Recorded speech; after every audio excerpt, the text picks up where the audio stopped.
అందరికీ నమస్కారం అండి. ముందుగా వాహిని మీడియా ప్రేక్షకులకు స్వాగతం. ఒక ముఖ్యమైన విషయం ఏంటంటే, తెలుగు చలనచిత్ర నటుడు ప్రకాష్ రాజ్ అంటే మనందరికీ తెలుసు.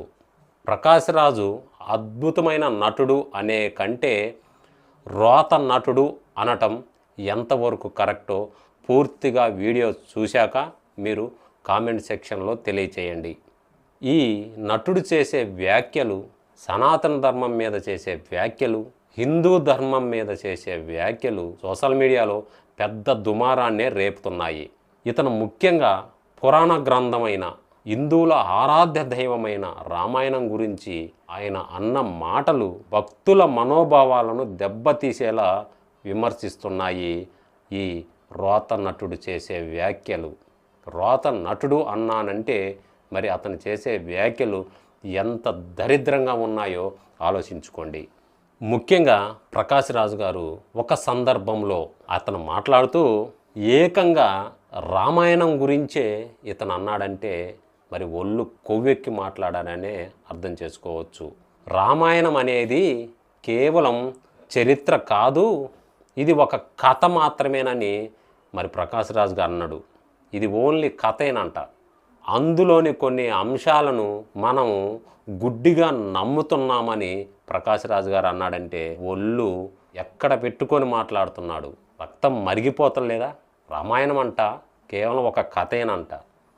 రామాయణంలోని కొన్ని విషయాలను మనమంట అందరం గుడ్డిగా నమ్ముతున్నామంట. మరి ఇలాంటి వ్యాఖ్యలు చేసేవాడిని ఏమనాలి?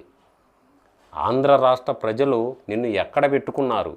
ఒక హై లెవెల్లో ఉంచారు, విలక్షణ నటుడన్నారు, కొన్ని అవార్డులు ఇచ్చారు, గివార్డులు ఇచ్చారు. ఇలాంటి రోత నటుడికి మనం ఈరోజు ఈ స్థాయికి ఇచ్చాము. హిందూ ధర్మం మీదనే మాట్లాడుతున్నాడు, ఏకంగా రామాయణం గురించే మాట్లాడుతున్నాడంటే ఇతన్ని మనం ఏమనాలి?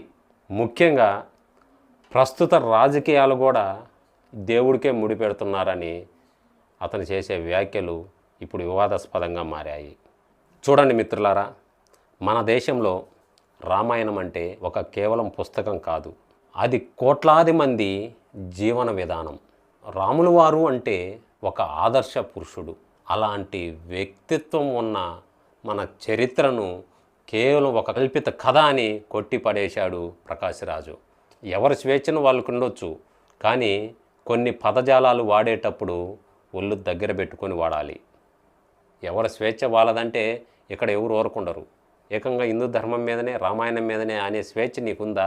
మరి ఒక నటుడిగా ఆయన్ను గౌరవిస్తాం, కానీ ఇలాంటి సంస్కృతిని విమర్శిస్తే మాత్రం సహించేది లేదు. చొక్కా పట్టుకొని లాగే రోజులు కూడా దగ్గరకు వస్తాయని హెచ్చరిస్తున్నాం. సరే, ఏది ఏమైనా విమర్శించే ముందు దాని వెనుక ఉన్న లోతైన ధర్మాన్ని తెలుసుకో ముందు. రామాయణం అంటే మనకు నేర్పే ధర్మం, ఓర్పు మరియు బంధాల విలువలు తెలిసేది. నీలాంటి నీచుడికి ఎందుకు తెలుస్తుంది ఇలాంటి వాటిని విస్మరించే కేవలం తర్కం అనే పేరుతో విమర్శలు చేయడం కాదు. ఎంతవరకు సమంజసం? ప్రకాష్ రాజు లాంటి మేధావులు అంటం కూడా రాంగే ఇతనికి. మరి మీలాంటి వాళ్ళు మాట్లాడేటప్పుడు కొంచెం ఒళ్ళు జాగ్రత్తగా పెట్టుకొని మాట్లాడాలి. మరి అలాంటి మాటలు ఎంతవరకు ప్రభావితం చేస్తాయో మరి ఎందుకు అంటున్నావో, బుద్ధి ఉందో బుద్ధి లేక మాట్లాడుతున్నావో నీకు అసలు అర్థమవుతుందా? ప్రకాష్ రాజు ఇలాంటి విషయాలలో కొంచెం ముందునే ఉంటాడు కాంట్రవర్సీలో. ఇప్పుడే కాదు, గత ఏడాది చంద్రయాన్ 3 ప్రయోగం సమయంలో కూడా ప్రకాష్ రాజు ఒక వివాదంలో చిక్కుకున్నాడు. దేశం మొత్తం గర్విస్తుంటే చంద్రయాన్ 3 ప్రయోగంలో ఇతను మాత్రం కేరళ ఛాయ్ వాలా కార్టూన్ను పోస్ట్ చేసి ఆయన చేసిన ఒక ట్వీటు భారత శాస్త్రవేత్తలకే మరియు దేశ ప్రతిష్టను కించపరిచేలా ఉంటుంది. ఇలాంటి విమర్శలు చేస్తుంటాడు ప్రకాష్ రాజు. తర్వాత ఏమన్నాడంటే ఇది కేవలం జోకేనని కొట్టిపడేసిండు. ప్రజలు మర్చిపోయారా? మర్చిపోలా. మోదీకి ఒక్కడికే వ్యతిరేకిని, హిందూ ధర్మానికి వ్యతిరేకిని కాదంటాడు. అతను చేసే వృత్తిపరంగా కూడా అతనికి అన్ని విమర్శలే. మరి ప్రకాష్ రాజు తాజా వివాదంపై, ఆయన గత చరిత్రపై మీ అభిప్రాయం ఏంటి? మీ యొక్క అభిప్రాయాన్ని కామెంట్ సెక్షన్లో తెలియజేయండి. మరో మంచి వీడియోతో మళ్ళీ మీ ముందుకు వస్తాను. అంతవరకు ధన్యవాదాలు. నా పేరు విశ్వరూపాచారి. ప్లీజ్ సబ్స్క్రైబ్ చేయండి, లైక్ చేయండి.